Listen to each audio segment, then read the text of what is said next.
Jina naitwa Rhoda Julius, ni mwenyekiti ya bodi ya ushauri ya wasichana kutoka shirika la Msichana Initiative.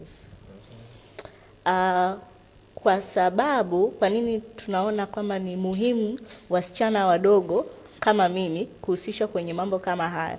Ni kwa sababu ya kuwapa wasichana sauti wao kama wao, wakuja kwenye majukwaa kama haya kuelezea matatizo yao, changamoto zao wanazopitia na namna ya kuwasaidia. Ili ujue jinsi ya kumtibu mgonjwa, ni lazima mgonjwa mwenyewe akwambie anaumwa nini na ili kuwaje mpaka akaumwa kitu kama hicho.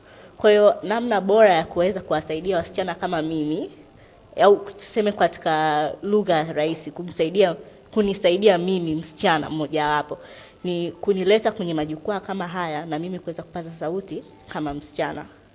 Okay. Na unaonaje implementation ya hizo 30 rules za Beijing kwa age ambayo wewe umeshuhudia mpaka sasa? Kwa miaka 30, yani tangu azimio la Beijing plus 30, tumeona kuna vitu vingi ambavyo vimeweza kufanywa, sio tu na serikali yetu ya Jamhuri ya Muungano wa Tanzania bali na hata mashirika ya kiserikali.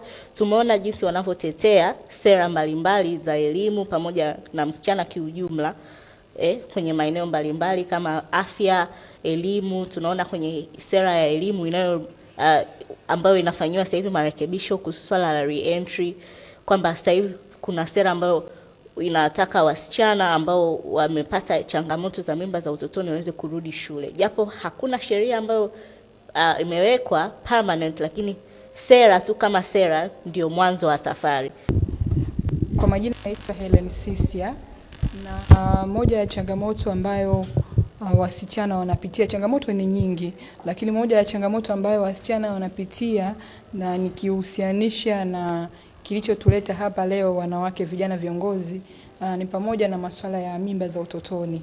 Kwa hiyo kuna changamoto kubwa sana ya mimba za utotoni, na of course kwa sasa hivi tuna utekelezaji wa swala zima la wasichana kurudi shule, lakini bado ndio maana tuko mahali hapa tukitaka tufanye uchechemuzi na kusaidia kuhakikisha kwamba swala zima la wasichana kurudi shule linakuwepo kisheria, lisiwe linatekelezwa tu hivi. Kwa hiyo moja changamoto kubwa ni mimba za utotoni. Kwenye swala zima la wasichana kupata changamoto ya ujauzito na hasa wakiwa bado shuleni, of course kumekuwa na jitihada mbalimbali za kuhakikisha kwamba wasichana tunapunguza hiyo rate ya wasichana kupata ujauzito wakiwa wadogo, lakini pia kumekuwa kuna jitihada za kuhakikisha wale wanaopata ujauzito wanarudi tena shule. Lakini kama ambavyo tunasema kwamba mabadiliko ni mchakato, sio swala la usiku mmoja. Tunahitaji kuwekeza zaidi katika kuhakikisha tunawalinda wasichana dhidi ya mimba za utotoni, na kwenye kuwalinda mambo ni mengi, jitihada ni nyingi ambazo zinaweza zikachukuliwa, lakini jitihada moja hapo ambayo mimi ningependa kuisisitiza ni masuala mazima ya elimu ya afya ya uzazi. Elimu ya afya ya uzazi itawasaidia sana wasichana waweze kufanya maamuzi sahihi na waweze kujilinda dhidi ya mimba za utotoni. Lakini na wale ambao wanapata changamoto ya ujauzito waweze kurudi shule, waweze kuendelea na masomo kama ambavyo serikali imetoa mwongozo, lakini pia jamii ibadili mtazamo wake, kwa sababu bado kuna unyanyapaa sana kwa hao wanawake wasichana ambao wanapata changamoto ya ujauzito wakiwa bado wadogo. Rebecca Giumi ni mkurugenzi wa shirika la Msichana Initiative. Siku ya leo tumekutanisha wasichana au wanawake vijana viongozi ili kuweza kufanya tafakuri ya miaka 30 baada ya mkutano wa Beijing, mkutano wa 4 wa dunia ambao uliangazia masuala ya wanawake. Lengo kubwa la mkutano huu ni kuhakikisha wanawake vijana wanapata sehemu ya kuweza kufahamu masuala gani ambayo yalizungumziwa katika mkutano huu ambao umeendelea kuongoza nchi mbalimbali ikiwemo nchi yetu ya Tanzania kwenye maazimio ya kufikia ajenda ya usawa wa kijinsia, ambapo baada ya kufahamu swala hilo ni wao pia kuweka maazimio kama wanawake vijana ambao wanaishi sasa kwenye karne hii wanafikiri ni masuala gani ambayo yanatakiwa kuendelea kufanyika ili kuhakikisha tunaweza kufikia ajenda ya usawa wa kijinsia kwa haraka zaidi. Kama ambavyo tunafahamu kutokana na takwimu ambazo zilitolewa na Jukwaa la Uchumi la Dunia au World Economic Forum, wamesema kwamba inaweza ikachukua takriban miaka 133 mpaka kuweza kufikia usawa wa kijinsia. Maanake tunazungumza karne takriban 5 zijazo kama tutaweza kuchukua hatua kwa haraka zaidi.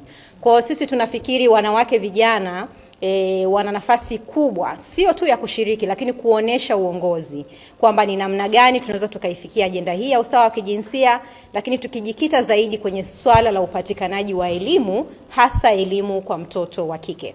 Tumeangalia hatua ambazo nchi yetu imepiga kwenye eneo la upatikanaji wa haki ya elimu kwa mtoto wa kike, ikiwemo swala la sera ya elimu na mafunzo ambayo ilizinduliwa mwaka huu. Lakini kuangalia pia katika sera hiyo takwimu zinatuambia nini kuhusiana na watoto wa kike kuweza kubaki shule na kuendelea na elimu ya juu. Kifupi tu ningependa kusema na kwamba Tanzania imefikia usawa linapokuja kwenye swala la udahili kwa watoto wa kike na wa kiume. Bado tuna changamoto ya watoto wa kike wengi kumaliza elimu ya sekondari na elimu ya sekondari ya juu kwa maana ya lower secondary education na advanced level kwa maana form 5 na 6. Lakini vile vile ukiangalia aina ya masomo ambayo watoto wa kike wanasoma, bado watoto wa kike wengi hawapo kwenye masomo ya sayansi. Kwa hiyo inafanya hata mchango wao kwenye uchumi mkubwa wa nchi unakuwa mdogo. Kwa hiyo tunatamani kuona haya yanazungumzwa, lakini wasichana wanakuwa sehemu ya kutoa uongozi na kuhakikisha tunaenda kwa haraka zaidi kwenye ajenda ya niseme tu kwa kweli moja ya kitu ambacho tunapenda kujivunia na tumekisisitiza leo kwamba ni muhimu kujua historia ya nchi yetu ni mchango mkubwa wa wanawake wa Tanzania kwenye mkutano huu wa Beijing.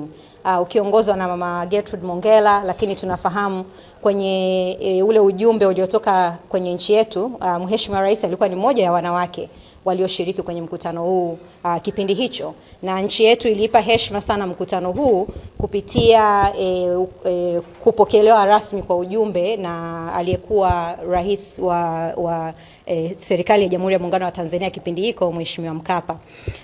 Tunachokiona miaka 30 baada ya Beijing, pamoja na kwamba kuna hatua tumepiga kwenye maeneo mbalimbali kama nchi kwenye kuhakikisha haki na ustawi wa wasichana unafikiwa, ikiwemo kuhakikisha swala kama la elimu kama ambavyo linaonyeshwa kwenye katiba, linawekwa pia kwenye sheria na miongozo mingine, lakini vile vile kuridhia mikataba mbalimbali ya kikanda na kimataifa inayotoa haki hii ya muhimu.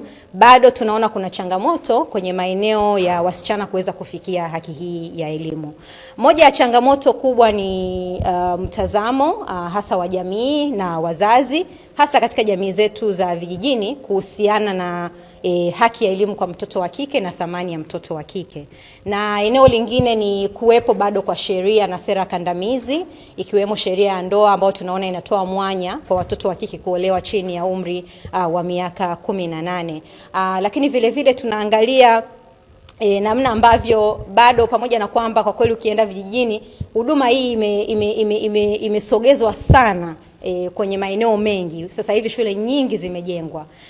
Lakini bado kuna maeneo mengi ambayo wasichana wanatembea umbali mrefu kutoka nyumbani kwenda shule, na hivyo kuwanyima fursa ya kubaki shule na kusoma na kuhakikisha wanapata haki ya elimu.